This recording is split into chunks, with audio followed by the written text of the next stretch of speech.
Hi friends, welcome to my channel. ఈరోజు వీడియోలో మనం సాక్షాత్తు శ్రీ మహాలక్ష్మీదేవిచే చెప్పబడిన మార్గశిర మాస లక్ష్మీవార వ్రత పూజా విధానం గురించి ఈ వీడియోలో మనం తెలుసుకుందామండి. అంతేకాకుండా మార్గశిర మాసంలో స్త్రీలు ఎటువంటి నియమాలు పాటించాలో కూడా మనం చాలా క్లియర్గా ఈ వీడియోలో తెలుసుకుందామండి. ఒకనాడు నారదుడు పరాశరుడు త్రిలోకాలు సంచరిస్తూ సేద తీరటానికి భూలోకంలో ఒక గ్రామానికి చేరుకున్నారు. ఆ సమయంలో ఆ గ్రామంలో 4 వర్ణాల వారు ఇళ్లను ఆవు పేడతో అలికి ముగ్గులు వేశారు. స్త్రీలందరూ తలంటు స్నానం చేసి కొత్త బట్టలు ధరించారు లక్ష్మీ పూజ చేయటానికి. 4 వర్ణాల వారు కలిసి ఒక చోట చేరి లక్ష్మీదేవి ప్రీతి కొరకు గానం చేస్తుండగా వారి భక్తికి ఆశ్చర్యం చెందిన నారదుడు పరాశర మహర్షితో, మహర్షి, ప్రజలంతా కలిసి ఇంత ఆనందంగా చేస్తున్న ఈ పూజ ఏమిటి? నాకు ఈ పూజ గురించి తెలుసుకోవాలని కుతూహలంగా ఉంది అని అనగా, ఈ పూజ గురించి వివరంగా తెలియపరచండి అని అన్నారు. గురువారం చేసే ఈ పూజను లక్ష్మీ పూజ అంటారు. సంవత్సరానికి ఒకసారి వచ్చే మార్గశిర మాసం ఈ పూజ చేయడానికి శ్రేష్టమైనది, లక్ష్మీదేవికి చాలా ప్రీతికరమైనది అని పరాశర మహర్షి నారదుడికి తెలిపారు. నారదుడు, మహనీయ, ఈ పూజను ఇంతకు ముందు ఎవరైనా చేశారా? చేస్తే ఎవరు చేశారో, వారికి ఏ ఫలం కలిగిందో తెలియజేయండి అనగా పరాశరుడు కథ చెప్పడం మొదలుపెట్టారు. ఒకనాడు లక్ష్మీవారం విష్ణు పాదాలను సేవిస్తూ మహాలక్ష్మీదేవి స్వామితో, స్వామి, ఈరోజు మార్గశిర లక్ష్మీవారం, ప్రజలు నా వ్రతం చేసే రోజు. మీరు అనుమతిస్తే నేను భూలోకానికి వెళ్ళి నా వ్రతం చేసేవారిని అనుగ్రహిస్తాను అని పలికింది. విష్ణుమూర్తి సరే అనగా సర్వాలంకృత భూషితమై భూలోకానికి పయనమైంది లక్ష్మీదేవి. ఒక ముసలి బ్రాహ్మణ స్త్రీ రూపంలో విష్ణుమూర్తి ఒక ఇంట్లోకి ప్రవేశించాడు.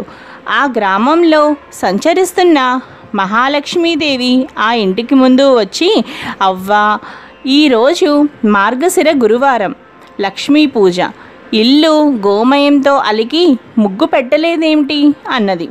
అప్పుడు ఆ ముసలి స్త్రీ, అమ్మా, ఆ వ్రతం ఏమిటి?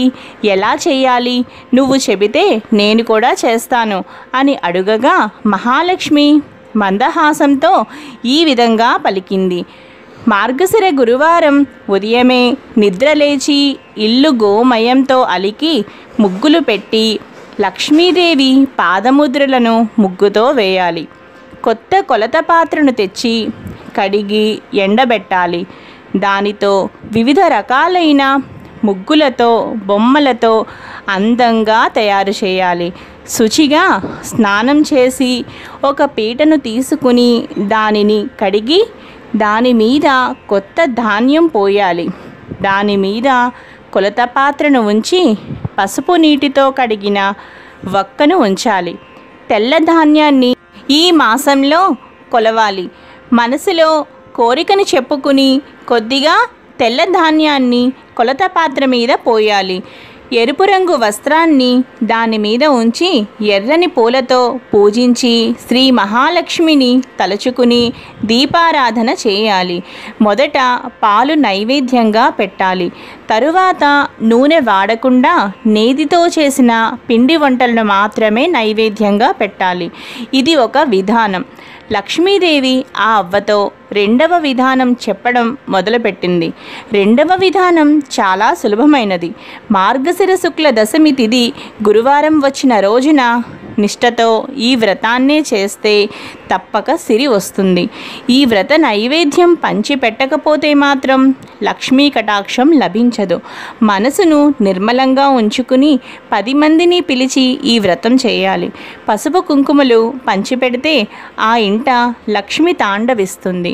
ఈ వ్రతం మాత్రమే కాదు, మరికొన్ని ఆచరించాలి అవ్వా అని అన్నది లక్ష్మీదేవి. గురువారం ఉదయమే లేచి పొయ్యి బూడిద తీయకపోయినా, ఇల్లు వాకిలి తొడవకున్నా ఆ ఇంట లక్ష్మి నిలువదు. ఏ స్త్రీ గురువారం శుచిగా మడి వస్త్రం ధరించి వంట చేసి పూజ చేస్తుందో ఆ ఇంట లక్ష్మి స్థిరంగా ఉంటుంది. ఏ స్త్రీ గురువారం నాడు పిల్లలను తిడుతుందో, కొడుతుందో, ఇల్లు వాకిలి చిమ్మదో ఆ ఇంట ఒక్క క్షణం కూడా లక్ష్మి ఉండదు. ఏ స్త్రీ సాయంకాలం వేళ గడపకు రెండు వైపులా దీపాలు ఉంచదో ఆ ఇంట లక్ష్మి నిలువదు.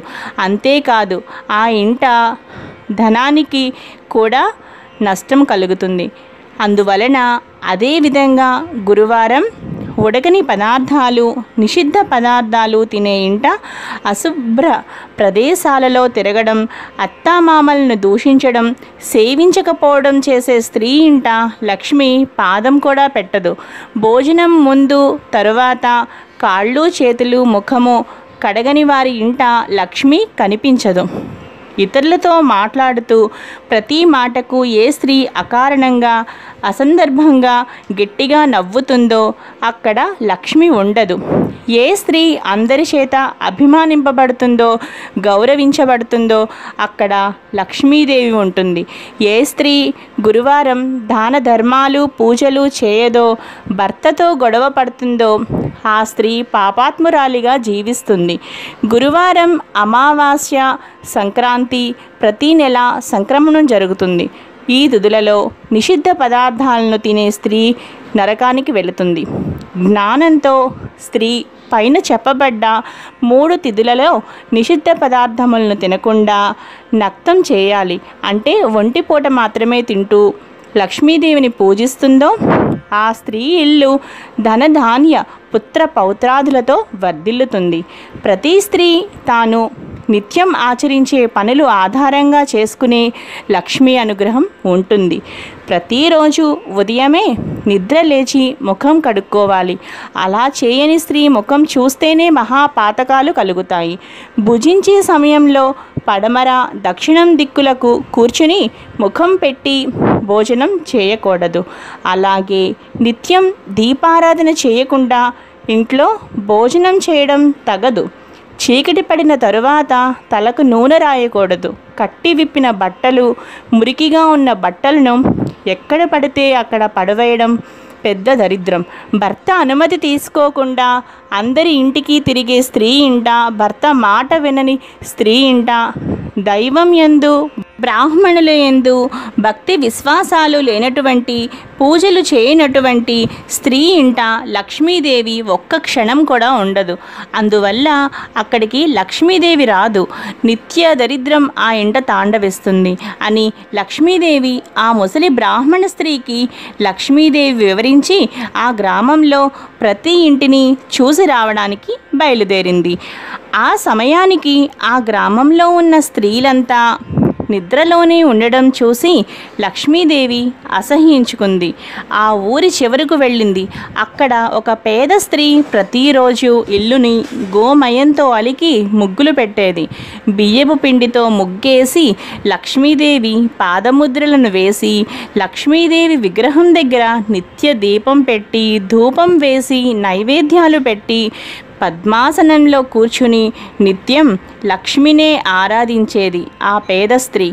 ఆమె భక్తికి మెచ్చిన మహాలక్ష్మి ఆమె ఇంట పాదాలు మోపింది. ఓ భక్తురాలా, నీ భక్తికి మెచ్చాను, వరం కోరుకో ప్రసాదిస్తాను అని పలికింది. సాక్షాత్ లక్ష్మీదేవిని చూడడంతో ఆ స్త్రీ నోట మాట రాక ఏ కోరిక కోరలేదు. అప్పుడు లక్ష్మీదేవి, నీవు కోరకుండానే నేను వరాలు ఇస్తున్నాను. నీవు మరణించే వరకు సకల సంపదలను అనుభవిస్తావు. మరణం తరువాత వైకుంఠాన్ని చేరుతావు అని లక్ష్మీదేవి వరాలిచ్చింది. నా వ్రతం విడవకుండా చేయి, విష్ణుమూర్తి అనుగ్రహం కూడా కలుగుతుంది అని పలికింది. మహాలక్ష్మి చెప్పిన విధంగానే ఆ స్త్రీ లక్ష్మిని నిత్యం పూజించి సకల సంపదలు, భోగ భాగ్యాలు 5 కుమారులతో ఆ స్త్రీ జీవితం ఆనందంగా గడిపింది అంటూ మహర్షి పరాశరుడు నారద మునీంద్రుల వారితో పలికారు. శ్రీ మహాలక్ష్మీదేవిచే స్వయంగా చెప్పబడిన ఈ వ్రతం చాలా విశిష్టమైనది. ఈ కథను నిత్యం చదవడం వలన సకల శుభాలు కలుగుతాయి. ఎవరైతే మార్గశిర మాసంలో శ్రీ మహాలక్ష్మీదేవిని ఈ విధంగా పూజిస్తారో, అమ్మవారు చెప్పిన నియమాలను ఎవరైతే పాటిస్తారో వారి ఇంట లక్ష్మీదేవి స్థిరంగా ఉంటుంది. అంతేకాకుండా వాళ్లకు భోగ భాగ్యాలు, ఆరోగ్యాలు, అష్ట ఐశ్వర్యాలను ప్రసాదిస్తుంది. ఈ విధంగా మార్గశిర మాసంలో లక్ష్మీదేవిని పూజించి నియమాలను పాటిస్తూ ఆరాధించాలి. ఈ విధంగా మార్గశిర మాసంలో లక్ష్మీదేవిని సేవిస్తూ ఆరాధిస్తూ అమ్మవారి అనుగ్రహాన్ని పొందాలి. ఈ వీడియో కనుక మీకు నచ్చినట్లయితే తప్పకుండా లావణ్యాస్ లైఫ్ స్టైల్ ఛానల్ని సబ్స్క్రైబ్ చేసుకోండి. అలాగే పక్కనే ఉన్న బెల్ సింబల్ని కూడా యాక్టివేట్ చేసుకోండి మరిన్ని వీడియో నోటిఫికేషన్స్ కోసం. అంతేకాకుండా ఈ వీడియో కింద ఉన్న డిస్క్రిప్షన్ బాక్స్ను కూడా చెక్ చేయండి. అలాగే చూస్తూనే ఉండండి లావణ్యాస్ లైఫ్ స్టైల్. మరో మంచి వీడియోతో మీ ముందు ఉంటాను. Thanks for watching.